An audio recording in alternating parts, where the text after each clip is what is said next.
So tonight, we're going to be talking about walk by faith. Walk by faith, what that looks like. And then I'm going to go to a few points. I got 3 main points. So for all you guys that are taking notes, I'm going to give you this up front. 3 main points and 2 sub points so you can help keep me on track.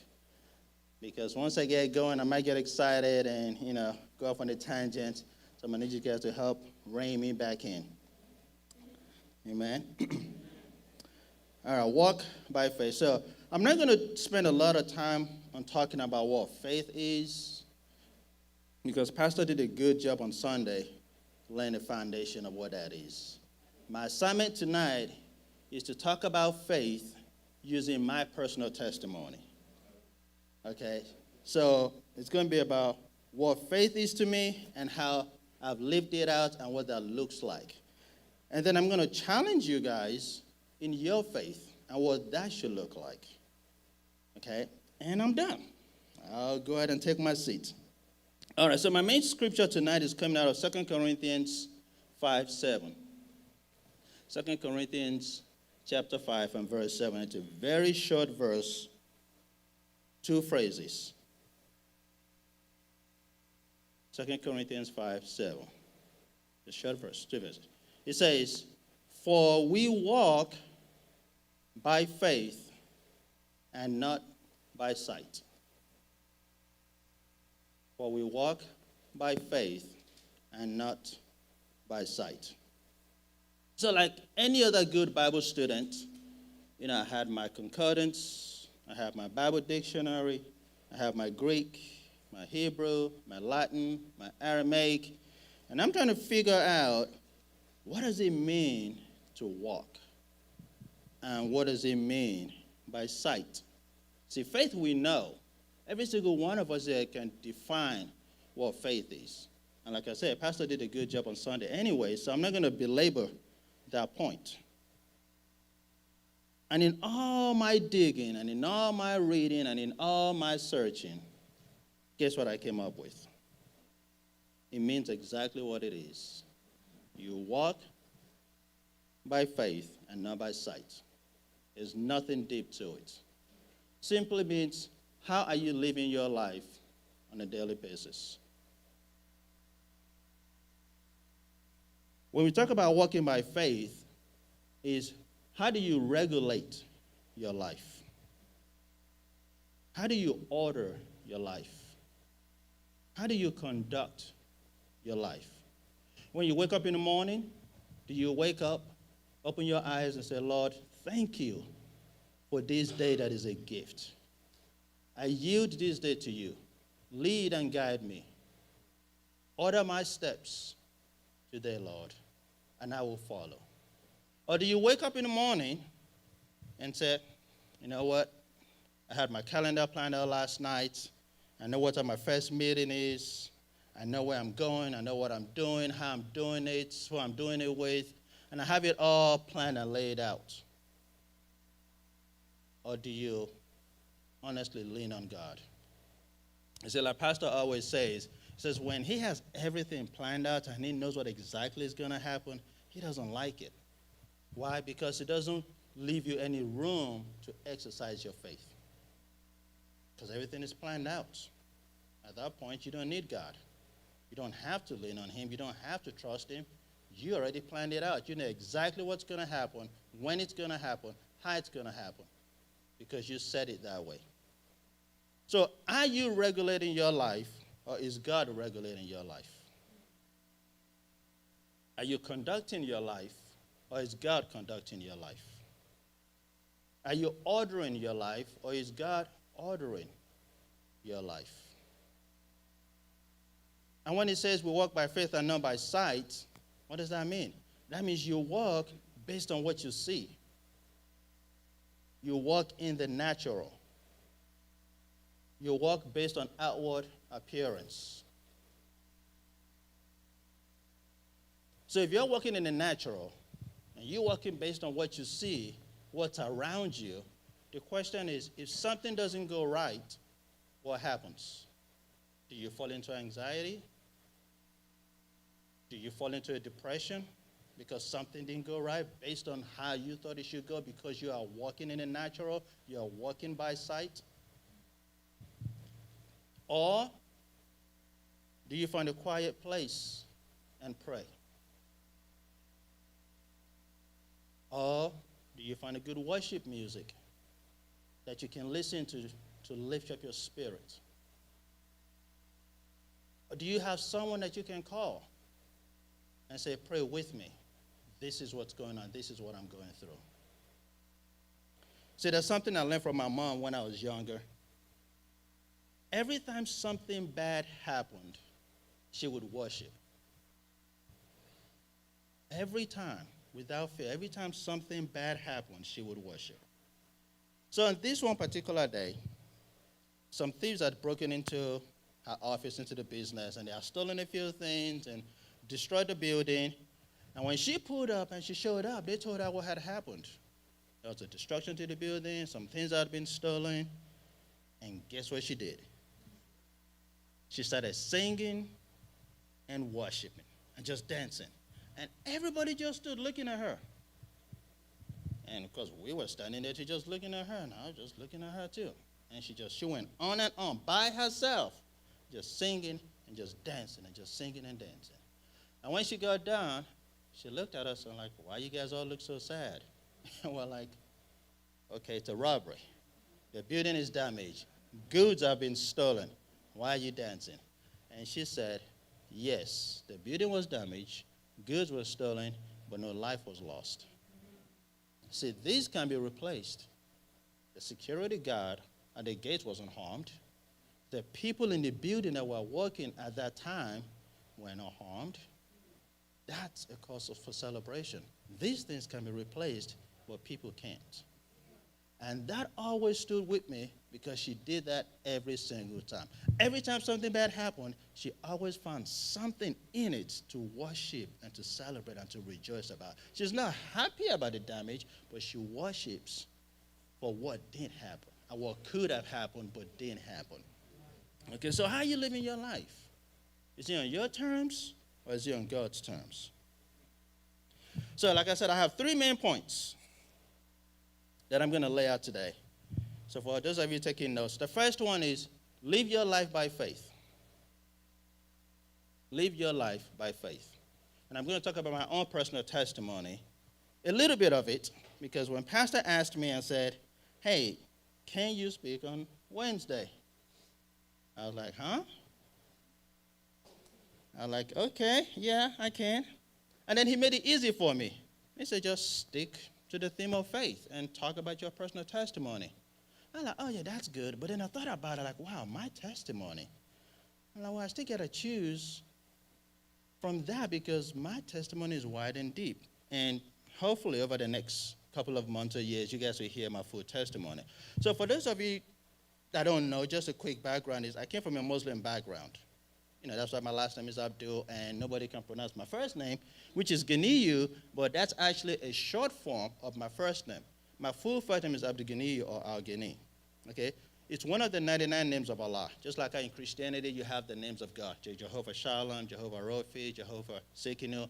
So also have the 99 names of Allah. And Al-Ghani or Abdul Ghani is one of the 99 names of Allah, which means Allah is self-sufficient. So we come from a deep Muslim background. And it was a challenge going from Islam into Christianity. And actually, I was the last son to convert from Christianity from Islam because I held out to the last second because back at home, the sons have to follow the religion of their fathers. And if you don't, it's a disgrace, it's a dishonor, and there's all kinds of traditions and that kind of stuff that goes into that. And so I was choosing, well, what part of my faith, what part of my testimony do I want to talk about? So I finally narrowed it down to one that I think can be concise, since I only have about 30 minutes, to engage in all of this. So the first thing I'm going to talk about is live by faith. And underneath that, my sole point is your faith affects others around you. Your faith, thank you. Can we turn that off? Your faith, your faith affects others around you. Here's the thing. You never know who is watching you. You never know who is paying attention to you. Even the people that you never told that you're a Christian somehow found out that you're a Christian, and they are holding you to the standards of what you profess.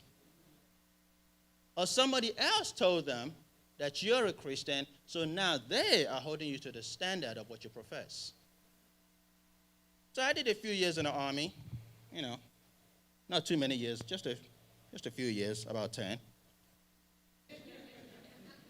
And so I never told anybody I was a Christian. I never even invited anybody to church. I never started a Bible study. I didn't even go to the chapel. I attended service off base. But somehow, everybody knew that I was a Christian. How did they know? For those who have been in the army, and for those that have been in the army, I know people say, you curse like a sailor.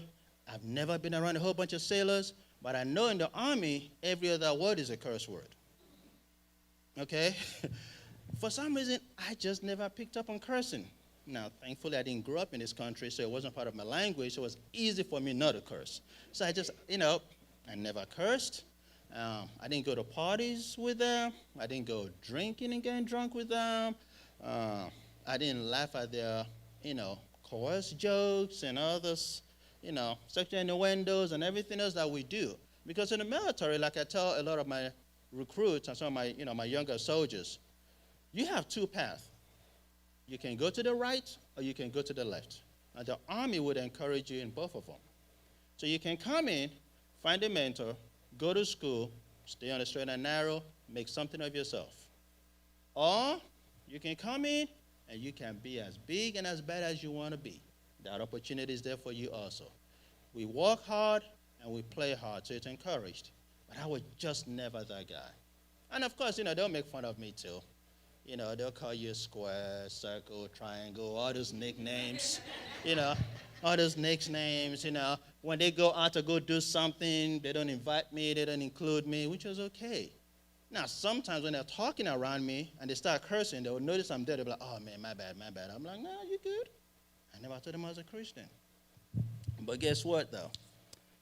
When we deployed, when we were downrange, the first couple of days, I noticed that a few people would come to me in the morning and be like, hey, are you going on this mission?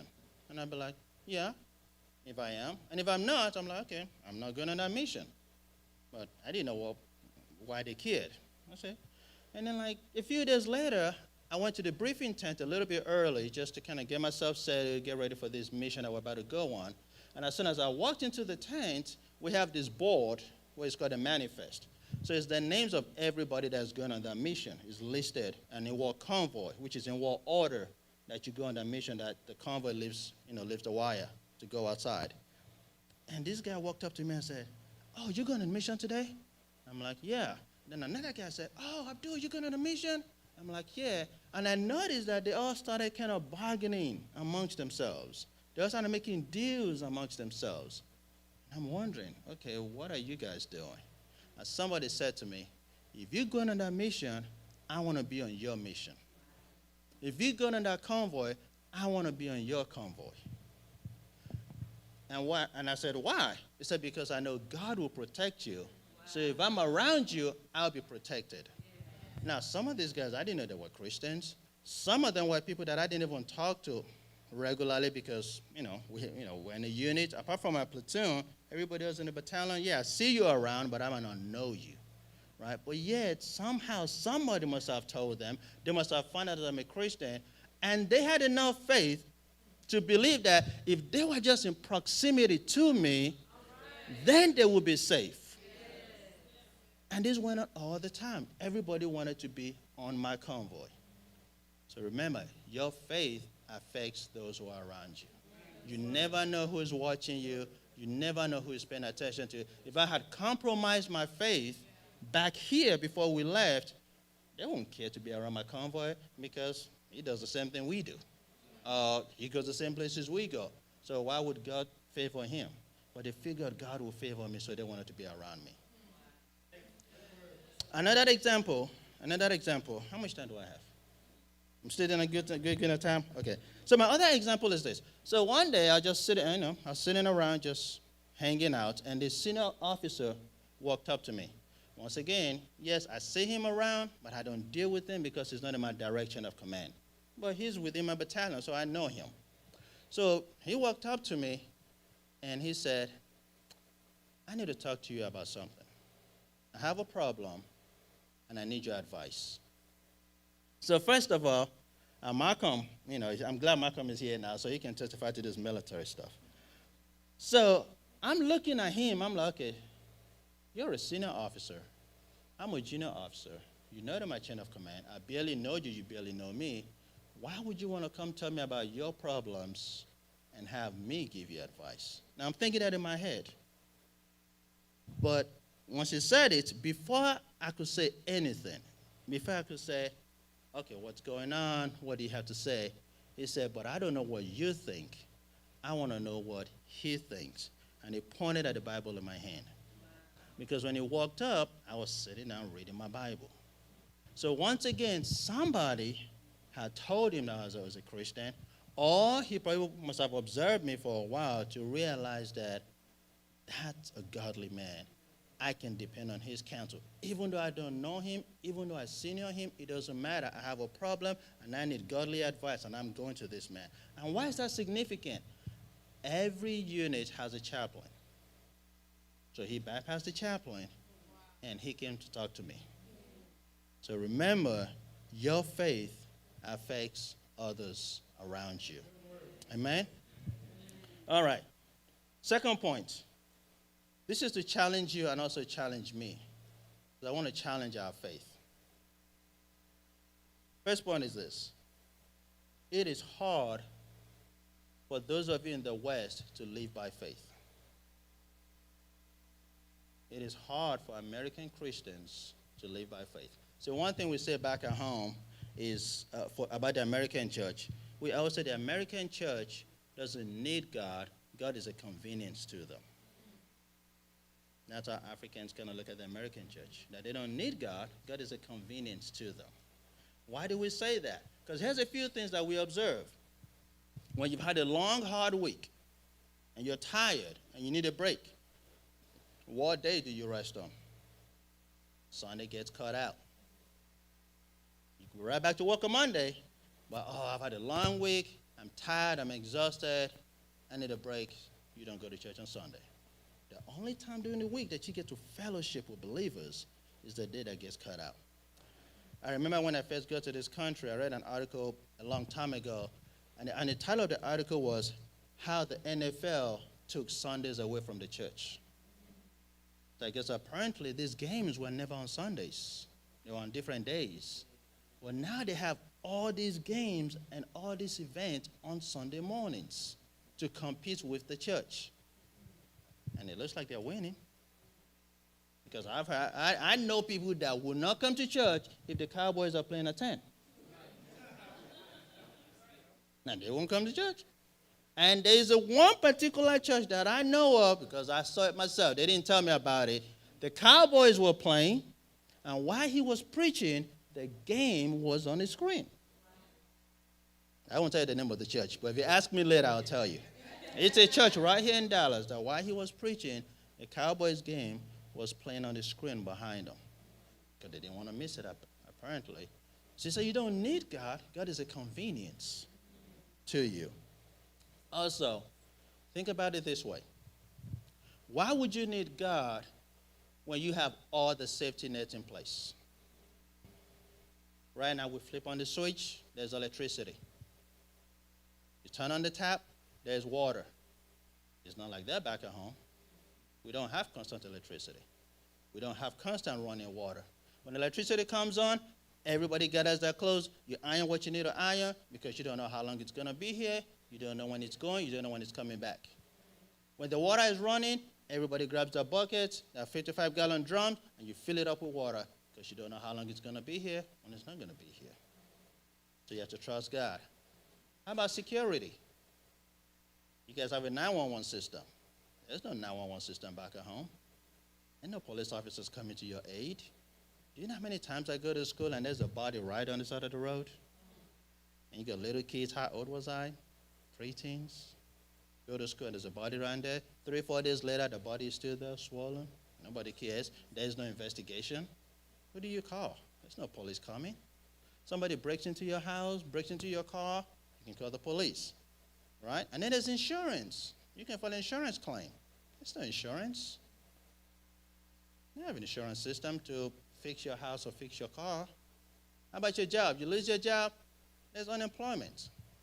If you don't have unemployment, there's welfare. How about when you get sick? Or, you know what, before I even say that, there's food banks too. You can go to a food bank and get food. It's safety nets. How about when you get sick? You guys have health insurance. If you don't, there's Medicaid, there's Medicare. And if you're a veteran, you can go to the VA. I mean, just what? Was it today or 2 days ago? The VA just passed this new extended VA benefit to veterans now. If you've ever been exposed to this, that you can get free medical care. Guess what part of those things were? If you've ever been exposed to dust, how are you not exposed to dust? You serve a day in the army. How are you ever not exposed to, sand? You serve a day in the army. So now, if you ever served in the military, you can go to the VA and tell them you want to get your medical benefit before you apply for other benefits. They've extended and opened it up. So you can go there and get that. Back at home, the veterans don't get any care. Actually, it's the kids of the poor people that join the military, not rich people's kids, so they don't care about them. And retirement, you got pensions, 401k. You don't have pensions, 401k. Even if you work for the government, you might get a check today, and they'll get it for 6 months, and then you get a check, but they're not back paying you for those 6 months. They're just going to pay you for that month. So we have no safety net. So therefore, every day, we can't help but trust and depend on God. And in the West, you guys have all of these safety nets, so it's easy. God is a convenience. If I make it, I make it. God understands. Me and God have a deal. God knows my heart. I mean, these are the things I've heard over and over again. That's how people show up to church 30 minutes late. Yeah, but they don't show up to work 30 minutes. They don't show up to work 30 minutes late. Right? God is a convenience, and it's challenging to live by faith in the West. And this is also true of me. Because when I first got here, but then a few years later now, I'm like, man, I'm kind of like the Americans now.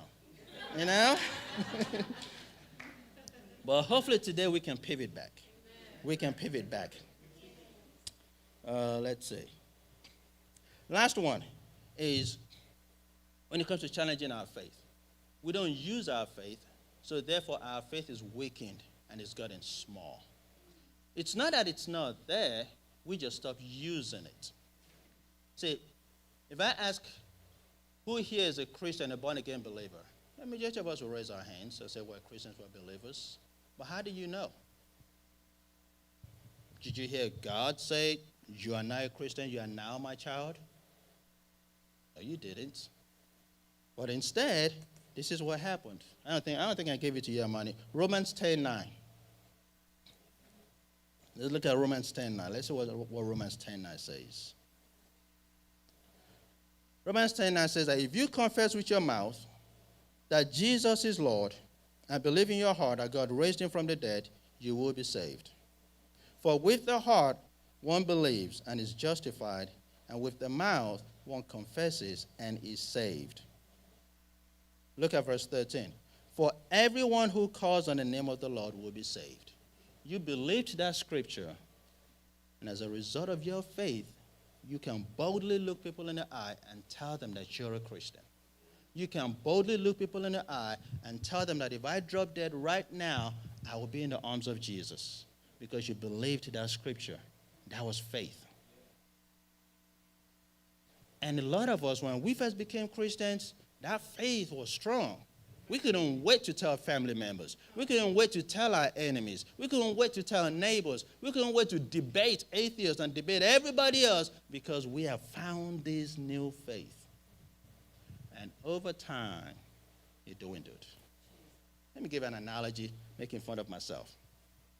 So you guys know, I go to the gym regularly. I say every day, but then my wife was like, no, you go most of the time, but not every day. So I said, fine. I use the word regularly. So I used to go to the gym regularly, about pushing it. And, 75 pounds. I just take 75 pounds and I'll press it a few times. Every now and then I play with an 80-pound dumbbell. I press it a few times. But towards the end of last year, I didn't go as much. Sometimes it's like a day or two. Sometimes I take a week, 2 weeks off. And then in January, or mid-January, or actually after the fast, after our 3-day fast, I'm like, well, let me get back into it so I can get my summer body ready, right? So I go back to the gym. When I go back to the gym, do you think I looked at that 75 pounds? Do you think I haven't considered that 80 pounds? No, because the muscle is still there, but I haven't worked it. So I know not to pick up that 85 pounds. So right now, I play with my 30s and my 35s. Last week, actually, no, what's today? Wednesday? So on Monday, I played with the 50s. And I was like, oof, it's still a little tough. Let me scale it back down. And it's the same thing with our faith. That we had it was strong, but because we stopped being consistent, we stopped exercising it, we stopped using it, over time, it weakened. It's weakened to the point that we can't even begin to conceive, to even ask God for certain things. We don't even think about it. Just like when I walk in the gym, and I don't look at that 75 pounds, because I know I don't have that strength. It's the same thing with most of us. When we want to buy a car, how much is a car? $30,000, $50,000, right? What do? We don't pray to God and ask God for $50,000 for that car. We pray that the loan gets approved. We pray that we get a good interest rate, right? Because why? Our faith doesn't even think about, let me believe God for $50,000. It didn't. Now, when we first became believers, we probably might have tried it and say, yeah, I'm going to trust God for this. Well, how about a house? How much is a house? $350, $500? We don't even think to believe God for that. We know He can do it. We claim He's capable. We claim how much He loves us and how much He provides and how much He can do this. But yeah, we won't even ask Him. We don't even think to ask Him. Just like I don't look at the 75 pounds, we don't even think to ask God for $500,000 for a house. Well, our prayer is focused on let the loan officer miss that little thing on my credit report. Lord, blind his eyes, let him miss it. Let him miss it. Let this thing scale through. Let me get a good interest rate. That's where our faith lies. That's where our faith lies. And Pastor mentioned it on Sunday, that we choose and pick when and how we want to exercise our faith. But we can get back there. We just like I said, go back to the gym. In my 2-3 months, I'll be back on that 75.